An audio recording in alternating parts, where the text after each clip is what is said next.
Earth as a singular planet. In fact, it is anything but. For this is a story not of a universe, but a multiverse, where universes and planets, such as Earth, were replicated and mirrored across a vibrating, infinite plane. Some barely different from the next. Others drastically so. This is DC On Screen. Every week, Dave and Jason talk about the multiverse of DC properties on film and television. But be warned, if it's been officially released, you can expect they'll spoil it. Welcome into DC On Screen episode 475. I'm your host, David C. Robertson. This is my co-host, Jason Goss. Hello. Alright, so if you enjoy our show, and you haven't done so already, we do ask that you pop on over to iTunes, give us a positive review. It really is very important. It really helps new listeners find our show. And if you do, you'll be just like Batman of Brooklyn. I'm pretty sure that's our buddy Anthony, Brooklyn Batman, over on Twitter, who writes lots of fun and positivity. Unlike other DCEU podcasts, they are critical of WB, but they remain positive and upbeat. They're always prepared and informed about what's going on with DC news. Lots of fun, and you'll learn a lot about DC comics and DC films too. Highly recommended. Thank you very much, dude. Yeah, you could be just like Anthony. Mm-hmm. Be like Anthony, guys. I appreciate that. I really do. And it makes me think, should we just rename the show like DC, The Gray Zone? The Gray Zone? Yeah. Things aren't black and white in here. No, they never are. All right, and also, we do play voicemails. You can be featured on the show if you want to leave us a voicemail. And give us a call at 205-259-6331. And before we jump into the news, just one more thing, I promise. We are curious. Do you have an interesting story of how a significant other discovered and reacted to your fandom? It could be a funny anecdote or a flat-out horror story. It doesn't have to be DC. It doesn't have to be your DC fandom. It could be like, you have a girlfriend, you don't want her to come over to the house, she comes over, you've got a whole bunch of Teletubbies. It could be something like that. I don't know. I'm not speaking from experience on that. That was just the first horrible thing that came to mind. But actually, does it have to necessarily be a bad experience? Can it be a surprising and pleasant experience? Yeah, it can be. It can be. Well, now we're really rolling. But yeah. I'd prefer it to be a bad experience or a funny anecdote, but yeah. If you tell us, we'll talk about it on next week's show. If we get enough stories, we're just going to turn it into its own separate episode, its own separate special episode. We'll probably record it on a Saturday or something weird, something just bizarre and ungodly. Like Saturday, yeah. Yeah. I feel like we went over that. All right, it is time for us to jump into some news here. First up on the news cycle here is David Sandberg, the director of Shazam, proving again that he really enjoys his job, dropped a trailer for Shazam on April 1st. Shockingly, it was a fake. Yeah, who thought? Well, yeah, the trailer starts with like a really nice cloud rumble, darkened skies, even has a voiceover of someone talking to Billy, and then the 1974 television series version of Shazam swoops in to rescue a woman on a horse while AC/DC's Thunderstruck plays in the background. I laughed. You gotta love that. I enjoyed it quite a bit. You got it. I understand, though, everyone who felt like hurt and betrayed by that, because that means you're excited about a thing, and that can be hard to do sometimes in this environment, and I respect you for that. And I'm sorry you got your feelings hurt. I really am, but it's still kind of funny. I'm sorry. Yeah. That guy also just, kind of funny. Sandberg's just, God, you notice there's no rumors about him leaving. No one would dare. No one would dare. He clearly enjoys what he's doing. I feel like Sandberg has done, well, more than an adequate job. He's done a fantastic job. He's owning social media. Oh, yeah. He's done a really fantastic job of, really just, getting fans to latch onto him as the director. Yeah. So he's like, no, I saw what all you other cats did, and y'all left for over creative differences, quote unquote. Me, I'm doing Shazam. And everyone's like, that's fine. You do Shazam. Nobody else wants to do Shazam. And he was like, no, I'm going to make it awesome. Maybe he will, maybe he won't. But so far, the entertainment value that Sandberg has provided, even if the movie is utter shit, the entertainment value he's provided on social media alone is well worth him doing this movie. Yeah, it's got a little bit of a Deadpool effect where, I would have said the same of the first one, but with the second one, I've enjoyed. Even if you just took the viral content in the trailers, I left enough of that. I would have been fine with just that rolling around out there without the movies. Mm-hmm. And if the second one's terrible, so be it. But I saw Pink Deadpool today, and that made me happy. Yeah, I haven't really kept up with Deadpool 2. Whatever I've seen, I've just kind of been like, meh, whatever. Like, it hasn't made me laugh. I haven't been that interested, but you know, you're going to watch it. Good. It's not going to sell you one way or the other, no. so yeah. No, I'm gonna watch it. I will give Sandberg this though. I don't know if he's almost doing this on like a romantic literature level or something, but the amount of seriousness with which he takes his job and the amount of childlike exuberance he shows on the side feels so Shazam. It does. It does. It fits, man. I love it. Yeah, it's good stuff. All right, so Zachary Levi was asked about... He was on live Instagram Live, whatever you want to call it. Someone said, why the crap suit? And Zachary Levi went to town, brother. I saw this block of text and thought, too long, don't read. Yeah. Zachary says, wow, okay. Well, I don't think it's a crap suit. I think my suit is effing bomb, to be perfectly honest, and I know there hasn't been an officially released photo yet, but there have been incredibly high-quality photos that have been released, and I think any of you people out there who are still hung up on what the suit looks like are just wanting to be angry for angry's sake. I think you're very insecure, and you're probably dealing with some stuff in your own life, and you feel a little powerless, and I'm sorry that you do. Wherever you're at, whatever you're going through, I'm sorry that you're going through that, but I do think you should probably take a second to reflect on why you are as negative as you are, maybe about anything in life, and then relook at the suit and go, actually, hey, you know what? They're trying really hard to make something that's awesome and pleases a lot of different people, because Captain Marvel has been around for a really long time and has had a bunch of different iterations of suits. So you can't win them all, but you can at least hope people will give you a fair shake. So for any of you out there that don't still think that you've been given a fair shake and don't want to give us a fair shake, well then, sucks to your ass, Mar. I don't know what to tell you. I mean, damn, Zach. Right? That it feels brutal, and yet I don't disagree with him in certain capacities. I mean, he was pretty respectful. Honestly. Yes and no. Yeah, you can't... He essentially ends that with, if you're not on board, sucks to be you. But up front gives you a lot of pretty logical reasons that you should kind of be on board with him. Mm-hmm. I do agree, though. God, the character's been around forever, dude. Like, for a long time. So, yeah, you're dealing with a lot of expectations, and yeah, that's hard to do. And I agree, they're not giving him a fair shake. Like, at least let him get one good, like edited, like it's going to be in the movie photo out before we start really jumping on it one way or the other. You know, whatever you want to call it, Captain Marvel, Shazam, whatever, the character's been around for so long, but I kind of feel like it's not that big of a property. Like, I don't believe that many people, like, I think people are literally just looking up the character and then going like, yeah, alright, well, I don't like it. It still looks bad. As opposed to what? All the other pictures of Captain Marvel where he looks exactly like this. I mean, there's because probably that suit looks like Captain Marvel, dude. It really does. It looks like at least a version of it, if not kind of a conglomeration of versions of it. But I think there really are a legitimate group of people out there who have a version of a character they love. Because he is, I mean, yeah, sure, he's B or C team sometimes, but he's definitely like, he's on the radar.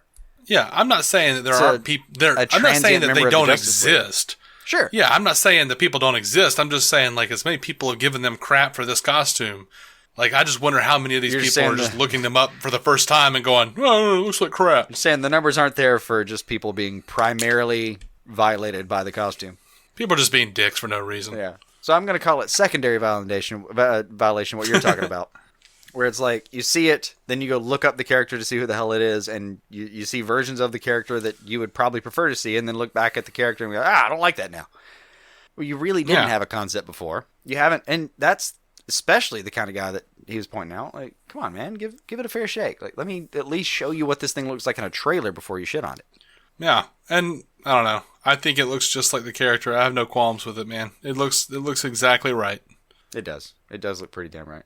Like, you can give him shoulder pads and a sash if you want, but or wear the cape more to one side if you want to than in both like it is now. But whatever, it's still very, very, very, very accurate.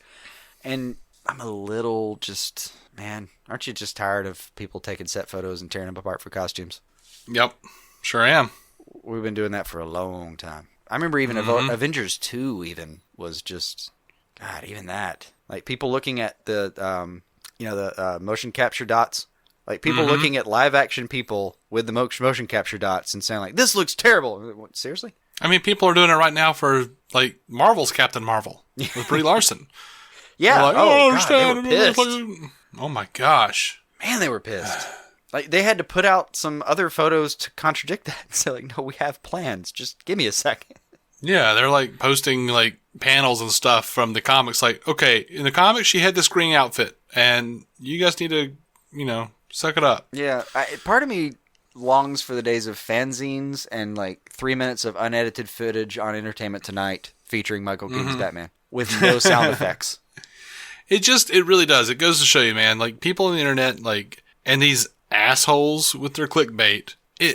Marvel has made like 18, you're not talking about 19 movies. People that click on clickbait. You can be there are a lot of victims. You're talking about the people who put this out because they want the SEO, because they want the clicks. Yeah. Like that's the devil's work now, right there. The people who are like, this looks like shit, this movie's going to be awful. What are you talking? Like they've done like 18 movies at this point, 17, 18 movies at this point, whatever it is. It's never going to be enough. Like they are, heralded as like the company who's doing this stuff. Yeah, they're the golden standard. And, you can be like, well, look at DC's track record. Well, look at Marvel's track record. And you're still bashing it because you don't understand how movie making works. And you still don't know better than to just chill out on the freaking set pictures and let a thing really actually just come out. The set pictures are killing me a little bit. They've been hurting my soul for years now. They're just, man, it's hard sometimes. I hear you, man. So Zack Snyder shared a set picture. Sorry, he shared a picture of Aquaman on the pier. That bit where like the waves are crashing up over him, and he says he puts the caption, "I'm excited to see what James Wan does with this king." #Aquaman #James Wan. I just think so. I think that's really cool that he's still like supporting James Wan. He's still like excited to see what Aquaman does. I think that's really cool. No sour grapes for Zack, man. Like, still a stand-up dude. Yeah. Get it, man. That's, yeah. That's the most annoying part about a lot of it is a lot of the people that are being supposedly pitted against each other are by whatever article you find on certain websites that we should all just admit are crap and move on. It's actually nice to see just open... I don't know, man. It's just nice to see him talk nice, and there's nothing you can actually do about it. Yeah. So Boris Kidd of the Hollywood Reporter he wrote an article, and he was talking about the writer Dan Mazeau of that guy's doing a big screen adaptation of Ernest Cline's novel Armada, and in the article, Boris Kidd mentioned that Mazeau had worked on the WB Flash project, quote, when it was titled Flashpoint. And everyone flipped out. Because that means that it's not titled Flashpoint anymore, it's not about Flashpoint anymore, blah, blah, blah. And Kit responded to this by saying, I didn't say they weren't adapting Flashpoint. All I said was that it wouldn't be titled Flashpoint. But maybe I've said too much. I mean, aside from that slightly dickishly cryptic ending on that, come on. Like, there's a little bit of troll to how he phrased that, but absolutely, I'm okay with that though. There's literally a production company called Working Title Productions, one I'm very fond of, and it doesn't. To me, what it points out is like dude, you can have a working title of anything. It could be you can be calling it Flashpoint in production meetings, and then give it a real title later, or who knows? That Flashpoint ended up being the right title. It's just the title, man. Yeah, but Warner Brothers did actually come out and say that it was going to be called Flashpoint. They announced it as Flashpoint, and him saying this, back when it was titled Flashpoint, means that it's no longer titled Flashpoint, and clearly he has some sort of knowledge. And I just think it's interesting, and I think he's right to be a dick about this, because the internet's freaking out and blowing up and saying they're not doing Flashpoint. They're extrapolating all of this, like, non-news from, like, one comment. I know, just the last sentence is, like, trolling it in a way that only feeds the mill, I'm alright with it. I don't agree. He says enough in there. I mean, I agree he with says his enough point in there. overall. But it doesn't even mean, like, it could be as simple as, like, it was called Flashpoint, and now they're just calling it Flashpoint Paradox. Maybe. That could literally be what's happening. Maybe. You don't know. It's just... No, I don't. It's way too far off, man. It's nothing to be upset about yet. I'm not saying anything. I'm not saying I'm upset about anything. I'm fine with it. Oh, I know. I enjoyed what Boris said. Mm-hmm. I think the internet's full of a bunch of reactionaries who need to pull their heads out of their asses. And, that's about it. Yep. It's been a long-standing talking point for us. Yep. Don't expect to see it die anytime soon. Over to the latest The Batman news. Someone asked Matt Reeves on Twitter, "How's it going on The Batman?" And he said, "Really, really well, thanks. I could not be more excited." And that is the news. Nothing about Ben Affleck not being there. There was a quick rumor that it was going to be all about Jason Todd dying. And then that got updated, and they said, "That's not true." Okay, cool. That's all we got on The Batman, guys. That's it. Everything else is people starved for information, freaking out about a thing. Now over to a movie that's been released, that's done been released, y'all. Mm-hmm. Batman v Superman. Dude, Zack Snyder has been on Vero explaining like a hell of a lot about Batman v Superman. I thought a lot of this was really interesting.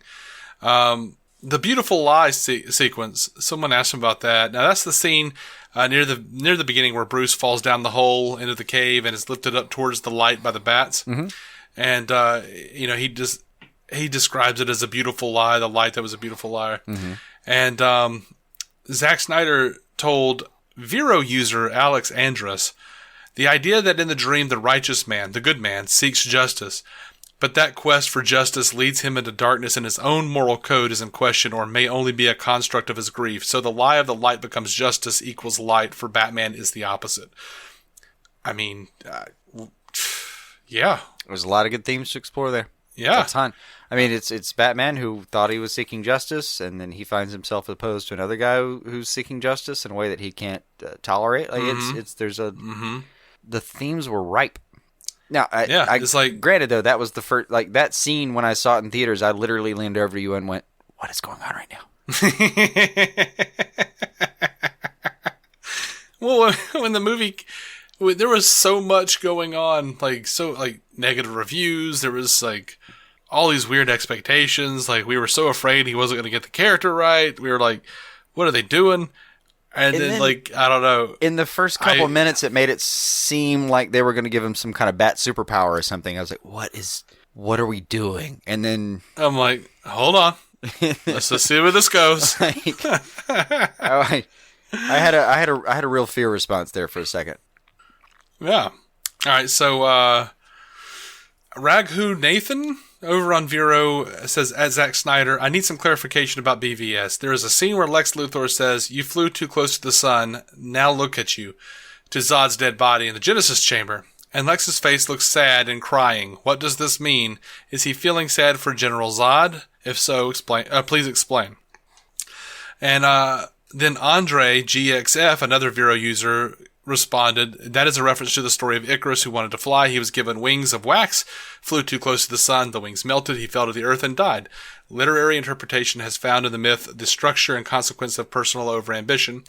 And Zack Snyder responded, "That's right. Also, sun, as in the last son of Krypton. Big fan of double meaning, and more for another time." Yeah. Now, Vero user Josh Costella asked, "Bruce's dream, at least the part where Barry talks to him, was definitely real. The papers were floating through the air in the background when he, quote, wakes up," and Zack Snyder confirms real. Patrick J. Dennis on Vero, as Zack Snyder, "Is the nightmare scene an alternate timeline where Bruce never forms the Justice League but tries to bring Superman back to life with the mother box anyways when Steppenwolf invades? I think it's either that or something like Injustice. Zack Snyder responds, or if someone lost someone close to them, they might become susceptible to a certain equation and might blame a certain bat for events that a too-soon Bruce would know nothing about. I want Superman in the anti-life equation. I don't think I want that. Really? I really don't. And part of it's just I don't like. It's not even that I don't like. It's just that I'm a little fed up with the "it's me but it's not me" storyline. Like it's my main criticism of Avengers 1 and 2 is they told the same story twice in certain ways. Yeah. I don't want to do it anymore. Like that was something that was actually refreshing about Thor, like Ragnarok, is the Hulk was almost a personality again that resembled his previous one in certain ways. Like it wasn't just a body and two minds kind of situation again. I don't know if I care enough, and I was really hoping that Batman vs Superman was kind of the one-off of, look, these are the two major characters. You got two alphas in the playground. They got to work it out, and then they're gonna be friends after. You know. Mm-hmm. I wanted that to be the one-off. I didn't want to do a Justice League 1 and 2 where Superman was evil again or something. I didn't want to do Justice League vs. Superman, which is what that inevitably would be in a protracted form. I'm fine with it. Like, the scene around his statue, loved it. But a whole movie? No. A whole movie with the anti-life equation? I'm good. It partly has to do with my feelings about the anti-life equation. It's just poor storytelling. Honestly, I don't like it. I mean, it says anti-life equation, and then it's a magical thing that makes any character do what you want it to do, if you know it. It's just magic with a weird name. God. I don't know. All this is bullshit to me, man. I know. I mean, I love it. It's all ridiculous. Well, it's all ridiculous, and then there's parts that, like, aesthetically I don't love, and I'm just talking about aesthetics here. That's all. Yeah. I know I'm pissing off some Jack Kirby fans, but still, it never struck a chord with me. I mean, I can understand it, but I don't know. I mean, I've also seen the anti-life equation used in a few different ways. You know, to the point where, like, sometimes I'm not sure exactly what it is. You know what I mean? Like, depending on who's writing it, it's a little different sometimes. It's just a little... And there's a beauty in that, having this kind of piece of the universe you can use in different ways. There's a beauty to that. But I've never fallen in love with the equation itself as a acting part of that universe. So I'd be a little bored by it, I think, but I don't know. That's all speculation. I mean, I would love to see all this stuff. I didn't spend nearly as much time with Injustice as you did. So, that's the other part, is I do feel like I've kind of seen a lot of that story. Evil Superman running around, yeah. And it was good. It was really good. Like, especially the premise to Injustice was I mean, fantastic. Mm-hmm. I don't think you can do that any better. Yeah. I say hoping someone does it even better, and I'm more excited. Whatever. Yeah, sure. All right. Now, Zack also posted a picture of a painting showing Christ on the cross being penetrated in the side by the spear of a Roman soldier. Spear of destiny, some might call it. Just a lot. And, it's a lot less weird if you just call it stabbed, but technically penetrated, sure. Yeah. But with that caption... with that picture, he writes, why with all the technology at his disposal would Batman build a spear? Here's why. Now, symbolically, that's cool. I don't buy it. Sorry, Zach. I love you, buddy. I think it's too deep a reference. It is a deep reference. It is, he is specifically, I think, referencing, Saint Longinus. The line. Who would have been who is believed to have been the Roman centurion who stabbed Jesus with the spear and got the water and blood from Jesus's body into his eyes, and then he said, "Oh, indeed, this was the Son of God," because Saint Longinus was nearly blind, and could see again suddenly, right? He could see again, and then he converted, left the army, took instruction from the apostles, and became a monk, as they say on Catholic.org. And that's really cool. That's really cool. That's a nice backstory, but you don't have a character that is part of that allegory. Instead, you have part of an allegory that you're telling and referencing, and you're not giving me enough references to fill in that background. So all you have is the story you're telling me, which has a couple of gaps.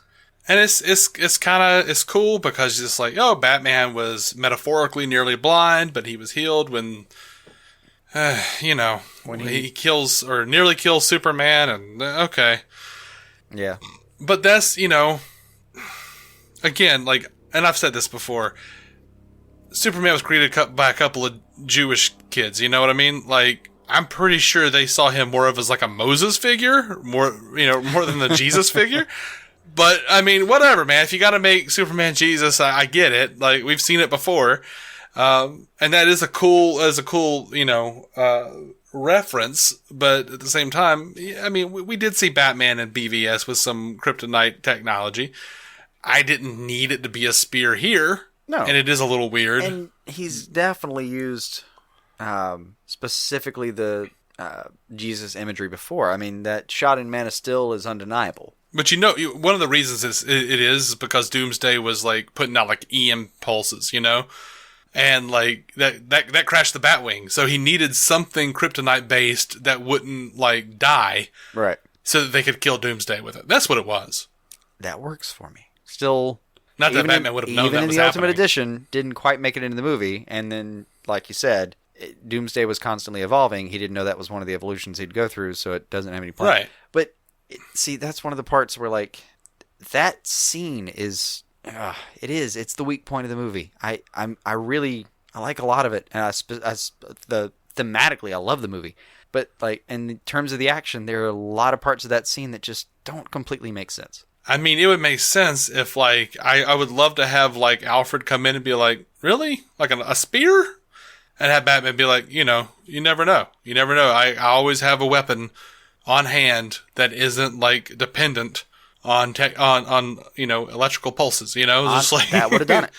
Like, that would have been great. If Alfred had just come in and said, you have all this at your disposal, billions of dollars worth of research at your disposal, and you're going to shiv him. Like, yeah, you're like out here. I can trust a shiv. Like, I just want to see like Bruce Wayne in a wife beater, like hanging out on the front porch of Wayne Manor, whittling a hate spear. You know what I mean? Yeah. Oh, throw in a little like, Alfred, in brightest day and in blackest night, you can still knife somebody. Right. Shit doesn't care if you can't hack a knife, man. Alrighty. That would work. So, moving on to some feedback here. Matthew Salvatore over on Twitter says, it is going to be a long day at work today. Thank goodness I have an episode from Suicide Squad cast, SD Saber podcast, and a DC on screen to hear. I'm saved. Thanks, guys. You make work fly. I'm always happy to hear those. Happy to be on the list, and God, even if we're only third on the list. Couldn't have. What up, dude? I don't care. Couldn't have aspired to anything more. I'm just kidding, man. Yeah, I know you don't. But it's like it's a work day, man. If we can make it a little bit better, I'm very proud. Yeah, me too. Brentak Prime from Fans Without Borders of the DC TV Squadcast says, your latest episode, did you just say screw it, let's do an Ion movie? You did. I might be the only person who would be just fine with that. Yeah, man, let's do it. I'd be super into that. We should start a petition. I know. Or boycott anything that's not that. Yeah. In particular, like I'm a huge Kyle Rayner fan. I love that guy. Yeah, me too. Love to see him just take over like that. Oh, it'd be so much fun, man. Oh. Anthony Brooklyn Batman over on Twitter says, How much fun would like Green Lantern have been if instead the villain was Kyle Rayner and Ion? All right. Love it. I can see how that could love work. All right. Let's also assume they both get real suits. I feel like that should be like the 5th movie in the franchise. But okay. Okay. I'd be willing to look at an outline. That's so diplomatically put. Well done. All right. Anthony Brooklyn Batman over on Twitter says, great episode. Guys, I thought I was the only one who hadn't seen Game of Thrones or Narcos. LMAO, haven't seen a James Wan film either. Still hyped for Aquaman, though. I'm 100% there with him on my viewing histories. I'm right there. Yeah, me too. Me too. I haven't even seen the Saw movies. We should just all like not one. We should all just vow to not see them. Yeah. You know what? I've seen a ton of James Wan films. Like all the stuff that he did with the Saw movies, I totally watch. I didn't look this up. I just remembered it. I thought I saw someone reference that he was that he directed a Smallville episode. Yeah, I think so. Okay, so Mercy, maybe? Yes. Okay, that's the one I remember. As far as I can tell, then that is the only time I've seen anything he's directed. Yeah, it turns out I guess I've seen a fair amount. So way behind on. Way behind. And all right, we're good. Full disclosure, I just can't catch up on that. There's just no way. I know it's December. I can't do it. I don't have time. You can't catch up. There's no way. You can't cut the mustard. Nope. The entirety of my knowledge about the Saw movies, for instance, is, and I only think this is true, the dude from Princess Bride gets messed up and somebody has cancer. That's all I know. And I'm not even sure if that's real or if I just heard it. Right. All right. So I think we need to move on to TV. Guys, if you're not following us to TV, and I understand if you're not everyone's into the TV, you can find every episode DCOnScreen.com. You can find us on Facebook. We have a page over there. We have a group that, sometimes we remember to post stuff in. And we're pretty accessible on Twitter at DC On Screen. We're on Instagram at DC On Screen. Sometimes I put up pretty exclusive stories on Instagram. So, yeah, you can follow us a lot of different places. I'm also on Vero at David C. Robertson. And, yep, into the TV news here. So the CW renewed like every damn thing. I mean, every damn thing. Like Arrow's coming back, man. Yeah, for season 14. I think. No, I think that's Supernatural, which got picked up too. For season 24. But, yeah, like Arrow, Black Lightning, Legends of Tomorrow, The Flash, Supergirl, Riverdale, Crazy Ex-Girlfriend. I can't believe Crazy Ex-Girlfriend got a renewal, really, but I think they're only doing one more season. Dynasty, Jane the Virgin, Supernatural. Crazy Ex-Girlfriend's pretty good. It's really not bad. It's really not bad. And you are right about the final season thing. Yeah, I think specifically they wanted to do one more season. Yeah. I saw like one picture of I don't know that girl's name. I don't either. But I saw a picture of her and the rest of the cast as far as I can recognize it, because the wife does watch the show, and every time I've wandered in, it was fine. I have nothing against it. I just don't have time and don't care enough, but to make time. And yeah, it was like final season renewed, blah blah blah. Yeah, which is honestly how I'm hoping all the shows we're currently watching go out. Yeah. I hope there's a point, and I'm not quite there yet with a lot of these shows, but I really do hope there's a point where, like Arrow, for instance, who is the longest going, who should theoretically maybe, because he's the longest, say, I think I'm going to call it after this season. Mm-hmm. It's just so much tidier, and you can plan. I just want everyone to wrap things up by themselves. It's the right way to go. Yeah. But that's like wishing you die in your sleep, you know? I'm not sure how I feel about that. It's kind of like you all wish that, but not everybody gets it. Yeah, but you also, I don't know, kind of want to know it's coming, That's a whole different conversation. Yeah, I know. I don't want to talk about it either. It's a real bummer. Although, no. To be fair, in this analogy, you would, because they would announce that we're going to renew Arrow for season 8, and it's going to be the final season well in advance. So you would know what night you're going to die in your sleep. I would never go to sleep. Okay, this is freaking me out. Let's stop. I can't talk about this. Over on Legends of Tomorrow. Hope I've given you a lot to think about, Dave. Nope. Trying real hard not to. Fair enough. Legends of Tomorrow, they promoted Jess Macallan to series regular. That's Ava. And I found out some spoilery things. I'm not caught up on the show. I found out some spoilery things about her character that I wish I didn't know. But at the end of the day, it's just Legends of Tomorrow. It's not like it's a good show, so I'm all right. I know you have thoughts about that. I'm loath to admit this, but for the last 6 or 7 weeks, I've been really looking forward to that show. Mm-hmm. Short of about an episode and a half altogether, I've really enjoyed it. They had a ghost rat, man. I can't get over that ghost rat. I mean, it was a dumb thing, man. It's real dumb. I'm okay with the ghost rat. Elvis's ghost twin. I'm okay with Elvis's ghost twin. I like that was actually fine. In certain ways, it felt like they've been doing the kind of bizarre things with the show that you could do with this show. I mean, if I was a viewer who theoretically hopped on the Wave Rider so I could be the instantiation of that camera we're seeing. I didn't hop on this damn ship so I could watch a rom-com or a bunch of love triangles. I don't care about that. I didn't hop on so they could fight Bebo. I don't know. No. No.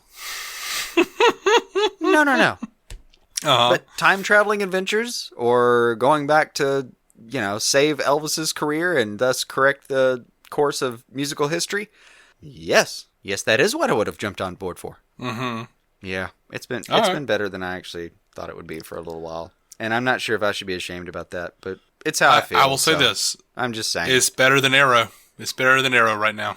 Have you seen the last episode, Arrow? No, but I cannot imagine that they turned it around in one episode. They didn't. They didn't turn it around in one episode, but the last episode was better than the previous 3, I think. The previous 3, I think it was 2 weeks ago. I finished the episode and I literally rolled my eyes.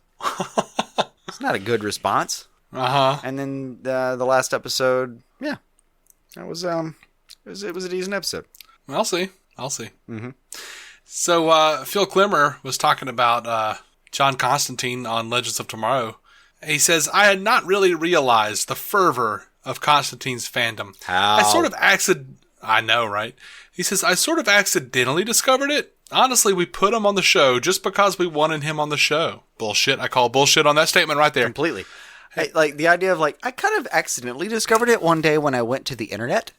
Uh-huh. That's what I'm hearing. He says, there's no cynical calculation of trying to accumulate somebody else's fans. Bullshit. I think we have fun. The lady doth protest too much. Yeah. I think we have fun with our characters. Having Tala Ashi on the show, she's cool. If I just needed an adjective to describe her, she is a cool lady. Mm-hmm. I feel the same way about Constantine and Matt. He's a cool lady. We wanted just a counterpoint to our legends. Personally, I can't imagine Constantine having quarters on the Wave Rider. I want to keep him Constantine. I don't want to ever have a scene of him having to do his laundry, because to me, guys like Constantine, they always have clean clothes. Who knows where they come from? I don't want to see that scene. How high was Phil Klimmer when he talked about this? No one has ever done laundry on the Wave Rider. Is that a thing? It can literally generate clothes. So what are we looking at then? Based on time period. His old mill house set from Constantine is long since struck and likely too expensive to recreate, is what this article says. Could we be getting something like Fonzie's bathroom office on Happy Days?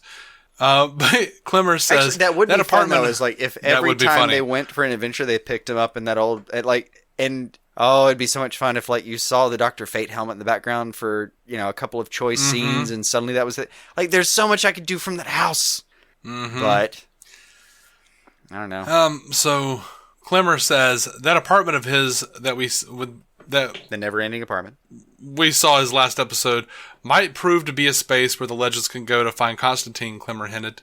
He says, that was just like an episodic set that was built just for that episode. As soon as I saw that severed foot chicken storyline, it showed Constantine in a different light. Right. Most people don't think of him as being a funny guy. What? Good Lord. But has he ever seen... Klimmer says, but I think that's the trick of our show. No! He was a funny character on Constantine. He is a funny character in Hellblazer. He is a... This is the most disappointed I've ever been with Klimmer. This is absurd. I feel like someone just told him 20 minutes before this interview that Constantine was going to be a regular on the show. And oh, by the way, have you watched this season? Because we've used Constantine a few times. So Klimmer, the best part of this is that Klimmer says this. I don't want to defang him or decool him. Why would you have to? I don't want him to have to accommodate being a legend. I think it's up to the legends to tolerate John Constantine for who he is. That's the positive takeaway, is that Klimmer, the showrunner, doesn't think they should change the show or change Constantine in the show. He's going to change the show around Constantine. No, here's what I heard. Oh, okay. I just heard him backhandedly apologize for one of your major gripes about Ray Palmer. Ooh. You hear me? Yeah, I kind of do. How could you put a guy that confident and straightforward on the ship without making him captain? So they neutered him. Well, he's saying he's not going to neuter John Constantine. But he's also saying, like, John Constantine's not a funny guy, but I think that's the trick of our show. It's not the trick of your show. The trick of your show is not, like, humor. You're not a parody of the Arrowverse. It's not. That's not when the show is good. All right. I want to have some words with Phil Klemmer, but okay. All right. I know. He just got on my shit list above Mark Guggenheim, if that's possible. I like Mark Guggenheim lies to us a lot. Uh-huh.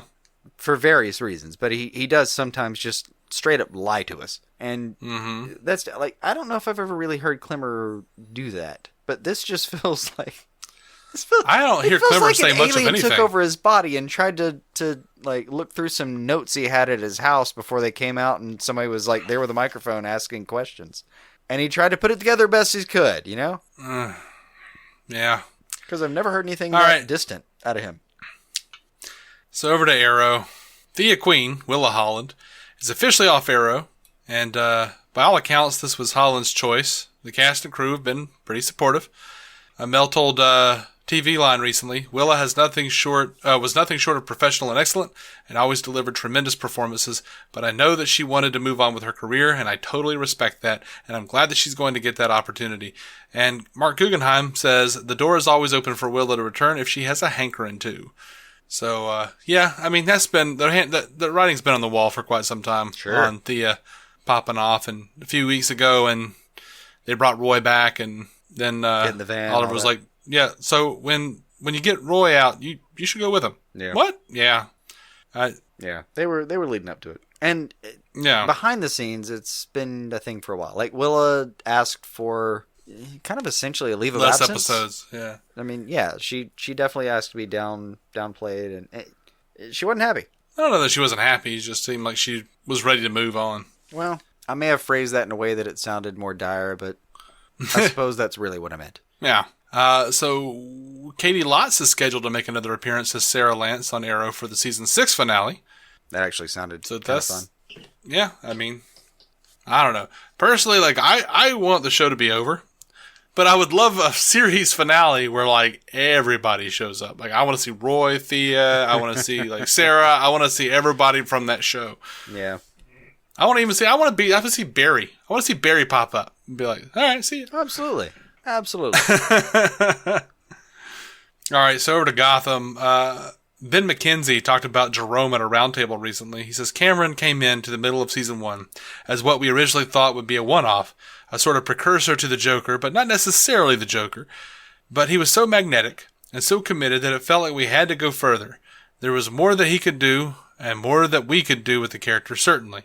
Now we're in a full-blown...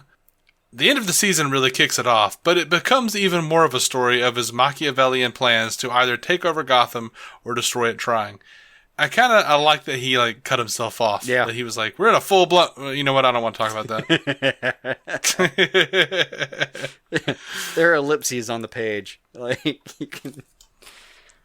you can feel it.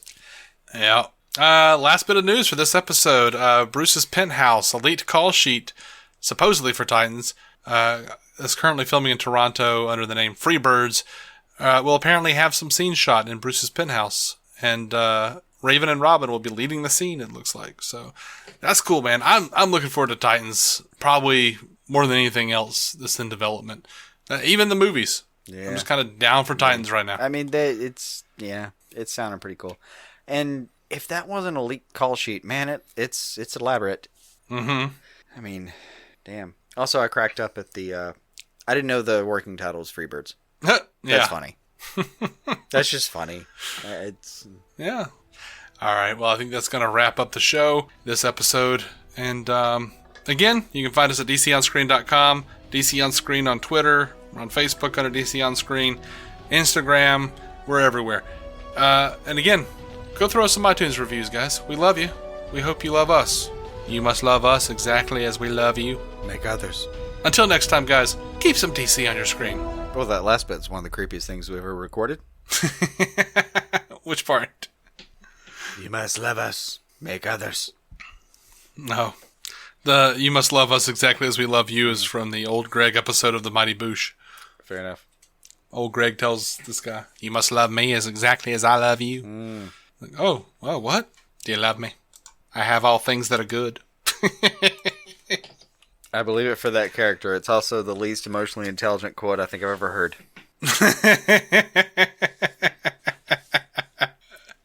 Yeah, he's awful. He's real messed up, man. That is absurd. Our opening narration was from Dan Jurgens' The History of the DC Universe, Part 3 of 10, as featured in DC 52, Week 4.